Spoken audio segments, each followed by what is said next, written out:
ഓം ധ്യായേന്നിത്യം ഗണേശം പരമഗുണയുതം ധ്യാനസംസ്ഥം ത്രിനേത്രം ഏകം ദേവം ത്വനേകം പരമസുഖയുതം ദേവദേവം പ്രസന്നം ശുണ്ഠാദണ്ഡാഢ്യഗണ്ഡോദ്ഗളിത ജലോല്ലോലമത്താളിമാലം ശ്രീമന്തം വിഘ്നരാജം സകലസുഖകരം ശ്രീഗണേശം നമാമി.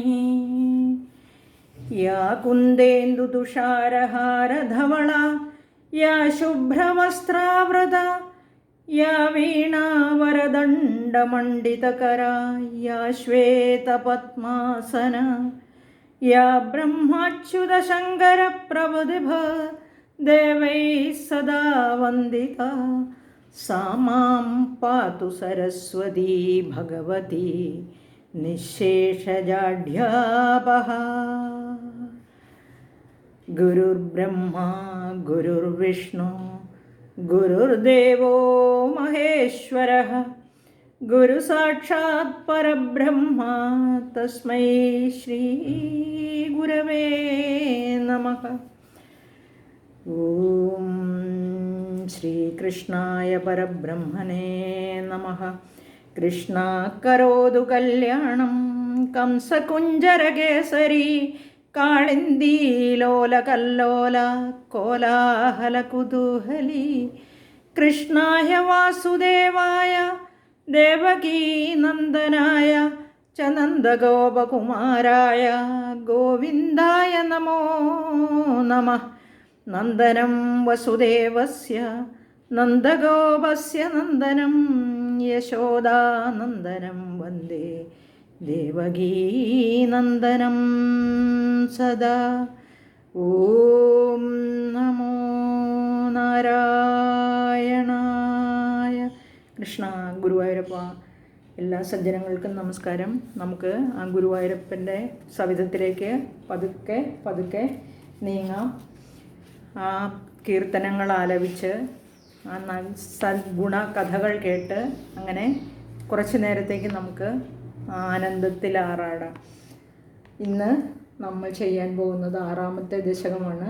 വിരാട് സ്വരൂപ വർണ്ണനം. വസന്തതിലകം വൃത്തത്തിലാണ് അത് എഴുതിയിരിക്കുന്നത്. ചൊല്ലാം. വസന്തതിലകം തഭജം ജഗംഗം. നമുക്ക് ആദ്യം 5ാമത്തെ ശ്ലോകത്തിൽ എന്താണ് പറഞ്ഞു നിർത്തിയതെന്ന് നോക്കാം. 5ാമത്തെ ശ്ലോകം അദ്ദേഹം അവസാനിപ്പിച്ചത്, അതായത് മേൽപ്പത്തൂർ അവസാനിപ്പിച്ചത് സാഹസ്രൈഹി കരവാദമൂർധനിവഹൈർ നിശേഷ ജീവാത്മകോ നിർഭാദോസി മരുത്പുരാധിപസമാം പ്രാത്രായസ്വ സർവാമയാത്. അങ്ങനെ ബ്രഹ്മാണ്ടത്തിനെ സൃഷ്ടിച്ച് അണ്ഡം തത് ഖലു പൂർവ സൃഷ്ടസലിലേ തിഷ്ടത് സഹസ്രം സമാ നിർബന്ധൻ അകൃതാശ്ചതുർദശ ജഗദ്രൂപം വിരാടാഹ്വയം എന്നാണ് പറഞ്ഞത്. അപ്പോൾ ആ വിരാട് രൂപം സാഹസ്രൈഹി കരവാദമൂർധനിവഹൈ, ആയിരക്കണക്കിന് കൈകളും കാലുകളും ശിരസ്സുകളും ഉള്ളവനായിട്ട് ആ വിരാട് രൂപത്തിൽ അങ്ങനെ ഭഗവാൻ നന്നായിട്ട് വിളങ്ങി നിൽക്കുന്നു. അങ്ങനെ വിളങ്ങി നിൽക്കുന്ന ആ വിരാട് രൂപത്തിലുള്ള ഭഗവാൻ എന്നെ രക്ഷിക്കണേ എന്ന് പറഞ്ഞാണ് 5ാം ദശകം അവസാനിപ്പിച്ചത്. നമുക്കിന്ന് 6ാമത്തെ ദശകത്തിലെ 1ാമത്തെ ശ്ലോകം നോക്കാം. ഏവം ചതുർദശ ജഗന്മയതാം ഗദസ്യ പാതാളമീശ തവ പാദതലം വദന്തി പാദോർധ്വദേശമപി ദേവരസാതലം തേ ഗുൽപദ്വയം ഖലു മഹാതലമദ്ഭുതാത്മൻ. ഏവം ചതുർദശ ജഗന്മയതാം ഗദസ്യ പാതാളമീശ തവ പാദതലം വദന്തി പാദോർധ്വദേശമപി ദേവ രസാതലം തേ ഗുൽപദ്വയം ഖലു മഹാതലമദ്ഭുതാത്മൻ. നമുക്ക് പദങ്ങളൊന്ന് പിരിച്ചു പറയാം. ഏവം ചതുർദശ ജഗന്മയതാം ഗദസ്യ പാതാളം ഈശ തവ പാദതലം വദന്തി പാദോർധ്വദേശം അപി ദേവ രസാതലം തേ ഗുൽപദ്വയം ഖലു മഹാതലം അദ്ഭുതം അദ്ഭുത ആത്മൻ. ചതുർദശ ജഗത്, ചതുർദശ ജഗത്. പാദ തലം പാദതലം, പാദ ഊർധ്വദേശം പാദോർധ്വദേശം, ഗുൽഫദ്വയം ഗുൽഫദ്വയം, മഹാതലം മഹാതലം, അദ്ഭുത ആത്മൻ അദ്ഭുതാത്മൻ.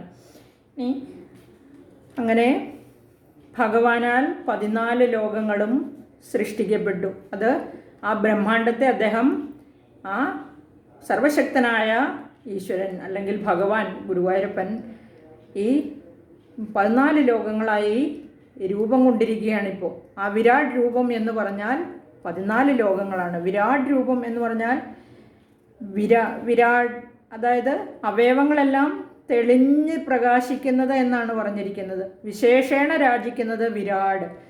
അങ്ങനെ വളരെ തെളിഞ്ഞു പ്രകാശിക്കുന്ന ആ ഭഗവത് സ്വരൂപത്തിൻ്റെ ആ 14 ലോകങ്ങളായി രൂപം കൊണ്ടിരിക്കുന്ന അവിടുത്തെ ഉള്ളംകാലിനെ, അതായത് പാതാളമീശ തവ പാദതലം, പാതാളമീശ തവ പാദതലം വദന്തി. വദന്തി എന്ന് പറഞ്ഞാൽ പറയുന്നു.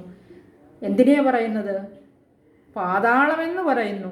തവ പാദതലം, തവ എന്ന് പറഞ്ഞാൽ നിൻ്റേതാണ്. ഇവിടെ നമ്മൾ അദ്ദേഹത്തിനെ അങ്ങനെ പറയാൻ പാടില്ലല്ലോ. അവിടുത്തെ അല്ലെങ്കിൽ നിന്തിരുവടിയുടെ, അവിടുത്തെ 14 ലോകങ്ങളായി രൂപം കൊണ്ടിരിക്കുന്ന ആ നിന്തിരുവടിയുടെ ഉള്ളംകാലിനെ പാദോർധ്വദേശം, പാദതലം എന്നാണ് പറഞ്ഞിരിക്കുന്നത്. പാദതലം പാതാളം വദന്തി. പാദതലം എന്ന് പറഞ്ഞാൽ ഉള്ളൻകാലാണ്, പാദോർധ്വദേശം പുറം കാലാണ്. കാലിൻ്റെ ആ മുകൾ വശത്തിനെയാണ് പാദോർധ്വദേശം. തേ പാദോർധ്വദേശം, അവിടുത്തെ ആ പാദത്തിൻ്റെ മുകൾ വശത്തിനെ രസാതലം എന്നും പറയുന്നു. രസാതലം വദന്തി. ഹേ അദ്ഭുതാത്മൻ, അല്ലയോ അത്ഭുത രൂപനെ എന്ന് വിളിക്കുകയാണ്. അത്ഭുത സ്വരൂപനെ. എന്തുകൊണ്ടാണ് അത്ഭുത സ്വരൂപനെ എന്ന് വിളിച്ചത്? ഭഗവാൻ ഇപ്പോൾ എത്ര കൈകളും എത്ര കാലുകളും ഒക്കെയുണ്ട്? ആയിരക്കണക്കിന് കൈകളുണ്ട്, ആയിരക്കണക്കിന് കാലുകളുണ്ട്. ബ്രഹ്മാണ്ടം തന്നെ അദ്ദേഹത്തിൻ്റെ ആ ബ്രഹ്മാണ്ടം നിറഞ്ഞു നിൽക്കുകയാണ്. ബ്രഹ്മാണ്ടം എന്ന് പറഞ്ഞാൽ 14 ലോകങ്ങളാണല്ലേ. ആ നിറഞ്ഞു നിൽക്കുന്ന അവിടുത്തെ ആ അത്ഭുത സ്വരൂപത്തെ അതുകൊണ്ടാണ് അത്ഭുത രൂപനെ എന്ന് വിളിച്ചത്. ഹേ അത്ഭുതാത്മൻ, അത്ഭുതകരമായ ആത്മാവോടുകൂടിയവൻ അത്ഭുതാത്മൻ. അവിടുത്തെ ഗുൽഫദ്വയം തേ, ഗുൽഫദ്വയം എന്ന് പറഞ്ഞാൽ കാലിൻ്റെ ഉപ്പുറ്റി അല്ലെങ്കിൽ ഇവിടെ നെരിയാണികൾ എന്ന് പറഞ്ഞിരിക്കുന്നു.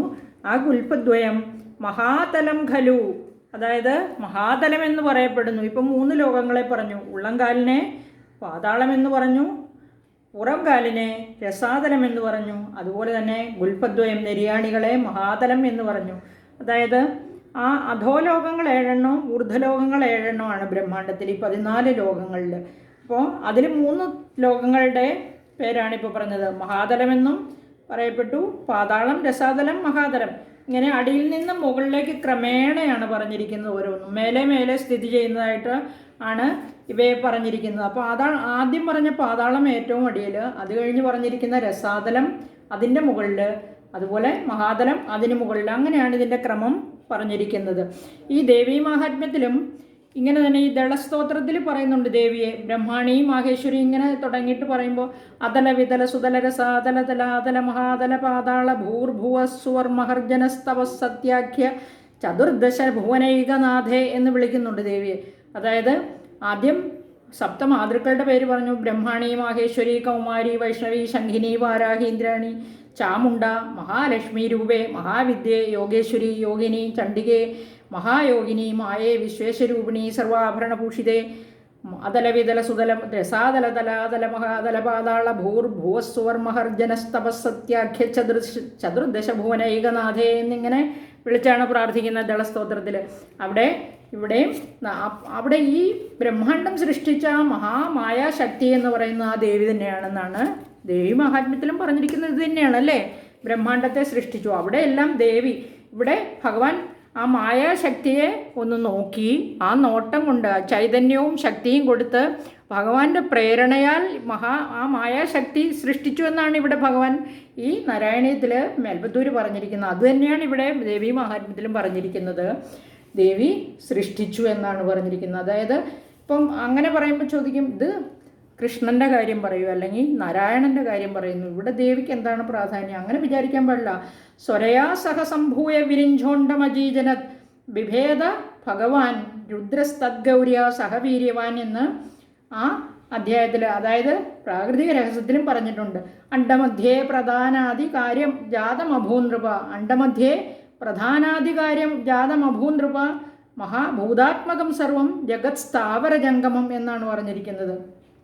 അതുപോലെ പുപോഷ പാലയാമാസ തല്ലക്ഷ്മ്യ സഹകേശവ, പുപോഷ പാലയാമാസ തല്ലക്ഷ്മ്യ സഹകേശവ എന്ന് പറഞ്ഞിരിക്കുന്നു. അത് എന്താണെന്ന് നോക്കി സ്വരയ. പുപോഷ എന്ന് പറഞ്ഞാൽ പോഷിപ്പിക്കുന്നു. എന്താണ് പോഷിപ്പിക്കുന്നത്? എല്ലാ ലോകങ്ങളെയും, അതായത് ജഗത്ത് മുഴുവനും വിഷ്ണു ഭഗവാൻ ലക്ഷ്മിയോടുകൂടി വർദ്ധിപ്പിക്കുകയും പാലിക്കുകയും ചെയ്യുന്നു എന്നാണ് പറഞ്ഞിരിക്കുന്നത്. അതുപോലെ തന്നെ സഹ ഗൗര്യ മഹേശ്വര, മഹേശ്വര ഗൗര്യ സഹ സർവം ജഗത് സഞ്ജഹാര, ജഗത്ത് മുഴുവനും സംഹരിക്കുന്നത്. അപ്പോൾ മഹേശ്വരൻ ഗൗരിയോടുകൂടിയാണ്. അപ്പോൾ ഗൗരിയില്ലാതെ മഹേശ്വരനും ലക്ഷ്മിയില്ലാതെ വിഷ്ണുവും ഇല്ല. ഉണ്ടോ? അതുപോലെ തന്നെയാണ് ആ ബ്രഹ്മാണ്ടത്തിൽ സരസ്വതീ ദേവിയോടുകൂടി ബ്രഹ്മാവിനെ സൃഷ്ടിച്ചു എന്നാണ് ദേവീ മഹാത്മ്യത്തിൽ പറഞ്ഞിരിക്കുന്നത്. അതായത് ബ്രഹ്മണേ പ്രദദൗ പത്നിം മഹാലക്ഷ്മിർ നൃപത്രയീം രുദ്രായ ഗൗരിം വരദാം വാസുദേവായ ച ശ്രീയാം എന്നാണ്. അല്ലയോ, ഇവിടെ ആ ദേവി കഥ പറയുന്നതായിട്ടാണ് പറഞ്ഞിരിക്കുന്നത്. അപ്പോൾ സരസ്വതിയെ ബ്രഹ്മാവിന് പത്നിയായും വരങ്ങളെ ദാനം ചെയ്യുന്നവളായ ഗൗരിയെ രുദ്രന് പത്നിയായും ലക്ഷ്മിയെ വിഷ്ണുവിന് പത്നിയായും കൊടുത്തു എന്നാണ് ദേവീ മഹാത്മ്യത്തിൽ പറഞ്ഞിരിക്കുന്നത്. അപ്പോൾ ഓരോന്നിൻ്റെ സൃഷ്ടിയെയും അവിടെ ഇങ്ങനെ തന്നെയാണ് പറഞ്ഞിരിക്കുന്നത്. ആദ്യം ഈ ജോഡികളെയാണ് പറഞ്ഞു വിട്ടത് ദേവന്മാരെ. അതുതന്നെയാണ് ഇവിടെയും പറഞ്ഞിരിക്കുന്നത്. ഇവിടെ ബ്രഹ്മാണ്ടം സൃഷ്ടിച്ചു, അത് കഴിഞ്ഞ് ഭഗവാൻ ഇങ്ങനെ ഭഗവാന്റെ ആ ഓരോ അംശത്തിനും പേര് പറഞ്ഞിരിക്കുകയാണ്. ദേവിയാണ് പരമശക്തി. അപ്പോൾ ആ പറഞ്ഞിരിക്കുന്ന മഹാമായാശക്തി തന്നെയാണ് ദേവീ മഹാത്മ്യത്തിൽ ദേവിയായിട്ടിരിക്കുന്നത്. എല്ലാ രൂപത്തിലും ഇരിക്കുന്നത് സർവശക്തി സ്വരൂപിണിയായ ദേവി തന്നെയാണെന്ന് ദേവീ മഹാത്മ്യത്തിൽ പറഞ്ഞിരിക്കുന്നു. ഇവിടെ ലക്ഷ്മിയോടുകൂടി ഭഗവാൻ ഇരിക്കുന്നു എന്ന് പറഞ്ഞിരിക്കുന്നു. ഇനി അടുത്തത് ഇവിടെ പറഞ്ഞിരിക്കുന്ന വേറൊരു കാര്യം എന്ന് പറഞ്ഞാൽ ഈ വിരാട് സ്വരൂപ കൽപ്പന എന്ന് പറഞ്ഞത് ഈ ഭഗവാൻ പ്രപഞ്ചമൊട്ടാകെ നിറഞ്ഞിരിക്കുന്ന രൂപമാണ് ഈ ഭഗവാന്റെ ഈ വിരാട് സ്വരൂപം എന്ന് പറയുന്നത്. അവിടെ നിറഞ്ഞിരിക്കുകയാണ്. ആ ഭഗവാന്റെ ഓരോ അംശം, ഓരോ ഭാഗം, ഓരോ അവയവങ്ങളാണ് 14 ലോകങ്ങൾ. ഈ വിരാട് സ്വരൂപ കൽപ്പന എന്ന് പറഞ്ഞാൽ വേദങ്ങളിൽ നിന്ന് എടുത്തിട്ടുള്ളതാണ്. അതുപോലെ തന്നെ ഇതിന് അവലംബം എന്ന് പറയുന്നത് പുരുഷ സൂക്തമാണെന്നാണ് പറഞ്ഞിരിക്കുന്നത്. ഇവിടെ പുരുഷ സൂക്തം എല്ലാവരും കേട്ടിട്ടുണ്ടാവും, ചൊല്ലുന്നതും കേട്ടിട്ടുണ്ടാവും. പുരുഷ സൂക്തത്തിനെ കുറിച്ചൊരു ചെറിയ കാര്യം, അതായത് എന്താണെന്ന് പറഞ്ഞു തരാം.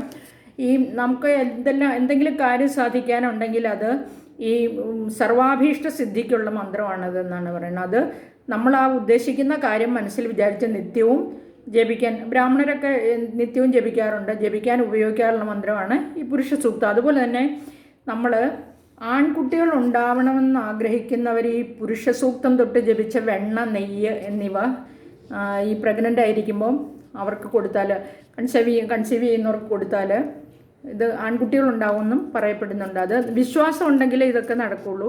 നമ്മൾ വിശ്വസിച്ച് അങ്ങനെ ചെയ്താൽ നടക്കും. പുരുഷ സൂക്തം ഇങ്ങനെ എഴുതിയിട്ടുള്ള യന്ത്രം ധരിച്ചാൽ ഈ അപസ്മാരം പോലെയുള്ള രോഗങ്ങൾക്ക് പ്രതിവിധിയാണ്, ആ രോഗശമനം ലഭിക്കുമെന്നും വിശ്വസിക്കുന്നുണ്ട് ആളുകൾ.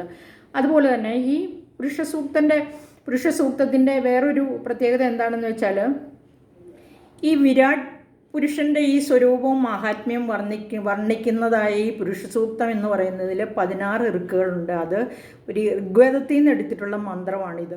അതായത് ആ മന്ത്രത്തിന് അത്രമാത്രം പ്രാധാന്യമുണ്ട്. അതിൻ്റെ പഴക്കത്തെക്കുറിച്ചോ അല്ലെങ്കിൽ കാലം എന്നുണ്ടായി ഒന്നും കൃത്യമായ ഒരു അറിവൊന്നുമില്ല ആർക്കും.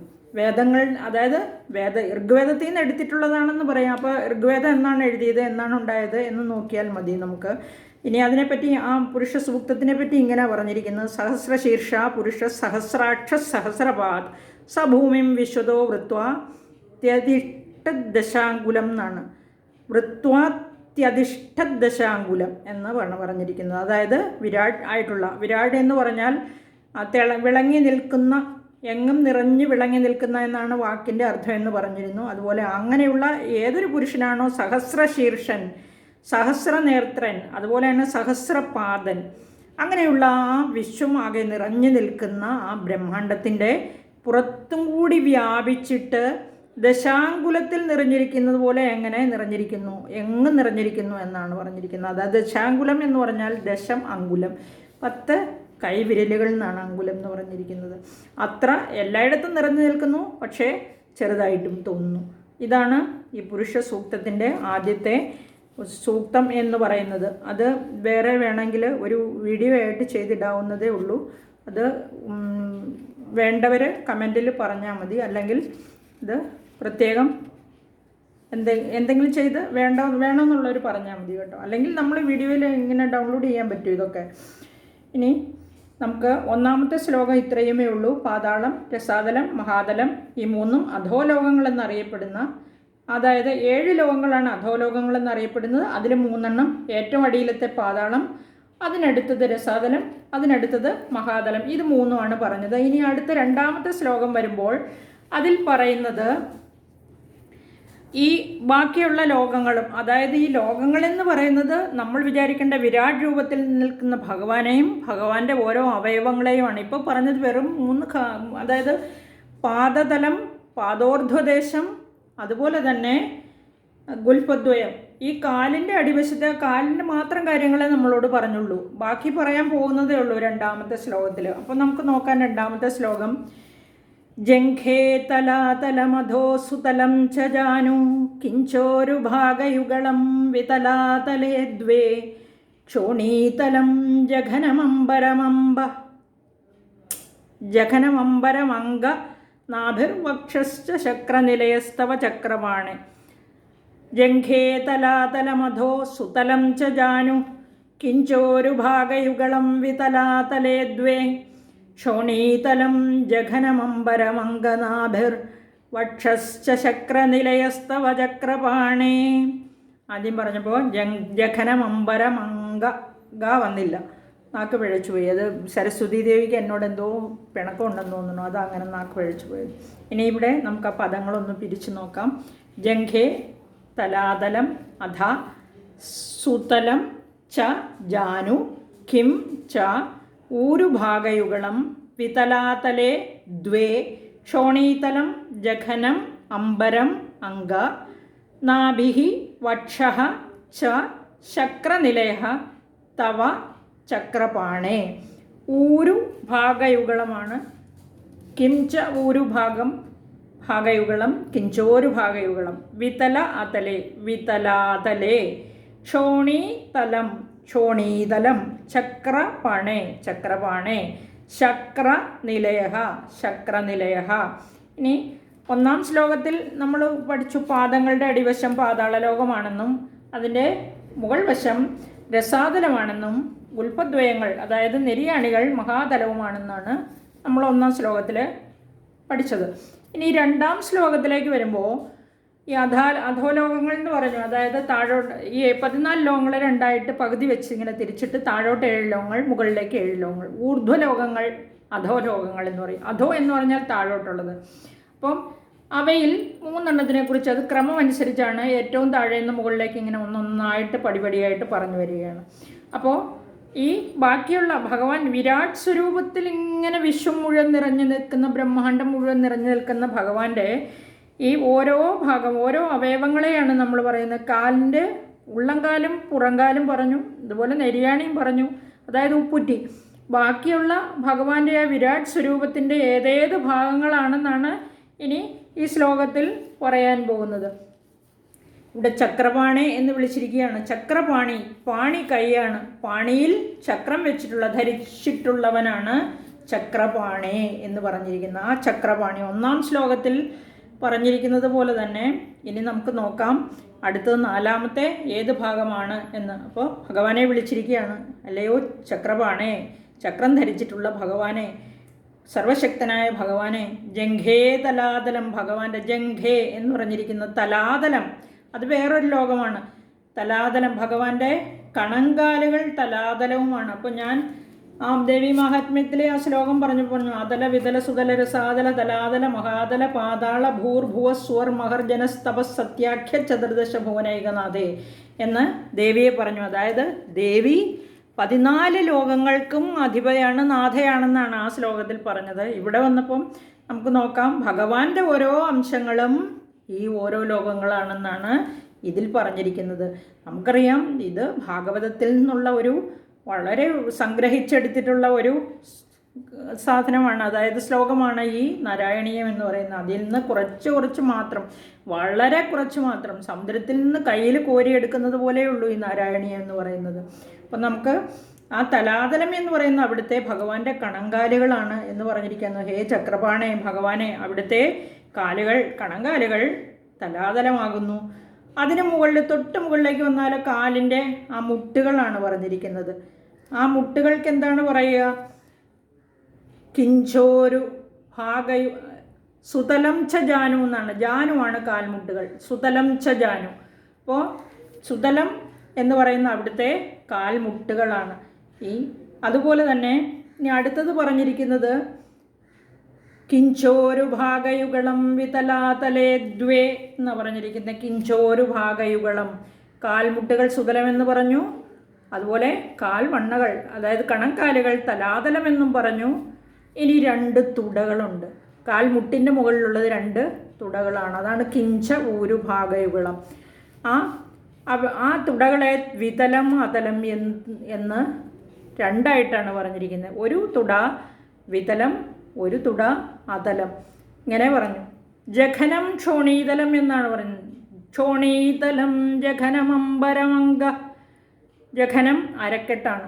അരക്കെട്ടിനെ ക്ഷോണി ഭൂമിയാണ്, ക്ഷോണി. അപ്പോൾ ക്ഷോണീതലം എന്ന് പറഞ്ഞാൽ ഭൂലോകത്തിനെയാണ് ഉദ്ദേശിക്കുന്നത്, അല്ലേ?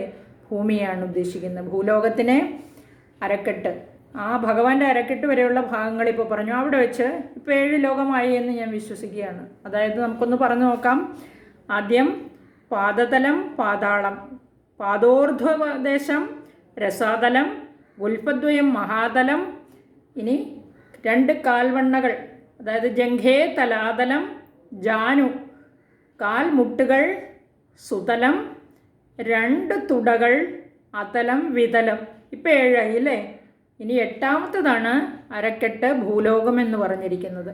അപ്പോൾ അരക്കെട്ട് ഭൂലോകമെന്നും, ഇനി നാഭിഹി അംബരം വക്ഷഃ. നാഭിഹി അംബരം വക്ഷഃ എന്ന് പറഞ്ഞാൽ നാഭി ആകാശമെന്നും,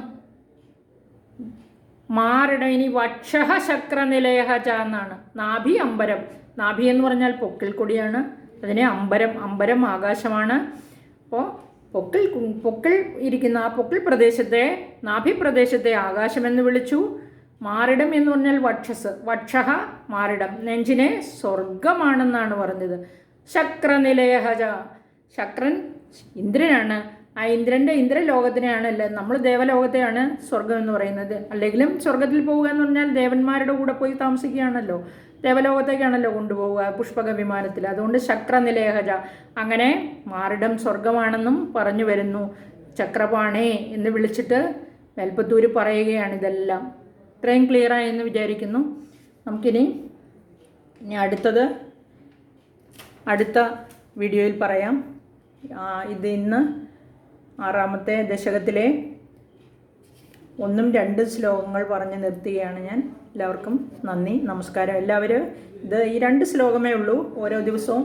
അപ്പോൾ അത് പാടാൻ പഠിക്കാൻ പറ്റുമെങ്കിൽ പഠിക്കുക. ഒന്നുകൂടെ ഇത് 2ഉം വായിച്ചു തരാം.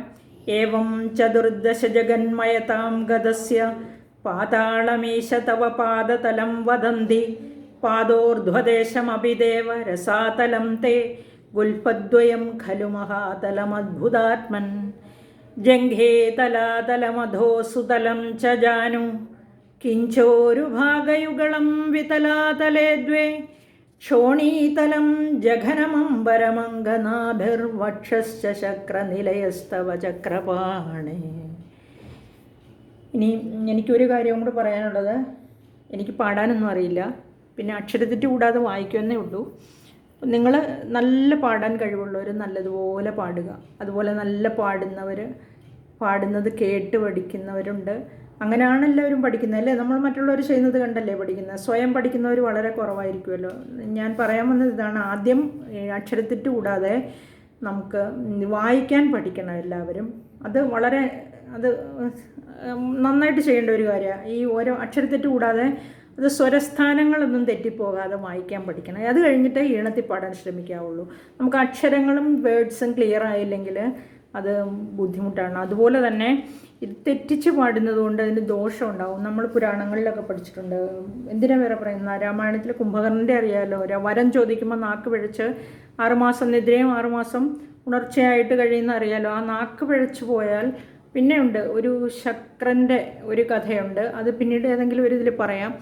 അങ്ങനെ ആ നാക്ക് പിഴച്ചാൽ വളരെ ദോഷങ്ങളുണ്ടാവും. അപ്പോൾ അങ്ങനെ വരാതിരിക്കാൻ വേണ്ടിയിട്ട് നമ്മൾ അക്ഷരത്തെറ്റില്ലാതെ ആദ്യം വായിക്കാൻ പഠിച്ചിട്ട് ഈണത്തിൽ പാടണം. ഇത് നമ്മൾ വായിക്കാൻ പഠിച്ചു കഴിയുമ്പോൾ അർത്ഥസഹിതം വായിക്കാൻ പഠിച്ചു കഴിയുമ്പോൾ നമുക്ക് തെറ്റില്ല പറയുമ്പോൾ. ഇപ്പോൾ ജംഘേ തലാതല മധോ സുതലം ചജാനു കിഞ്ചോരു ഭാഗയുഗളം വിതലാതലേ ദ്വേ ക്ഷോണീതലം ജഘനമംബരമംഗനാഭിർവക്ഷശ്ച ശക്രനിലയസ്തവ ചക്രപാണേ. കൃഷ്ണ ഗുരുവായൂരപ്പ, ഹരേ കൃഷ്ണ. എല്ലാവർക്കും നന്ദി, നമസ്കാരം. എല്ലാവരും കമൻറ്റ് ചെയ്യാനും അതുപോലെ തന്നെ ഇഷ്ടമുള്ളവർക്ക് പഠിക്കണമെന്നുള്ളവർക്ക് ഷെയർ ചെയ്ത് കൊടുക്കണം കേട്ടോ. നമുക്ക് നന്മയുണ്ടാവുള്ളൂ, തിന്മ ഉണ്ടാവത്തില്ല. പിന്നെ വന്നിച്ചില്ലേലും നിന്ദിക്കരുതെന്ന് നമുക്ക് എല്ലാവർക്കും അറിയാമല്ലോ. നിർത്തുന്നു. ഒരിക്കൽ കൂടി നമസ്കാരം, നന്ദി.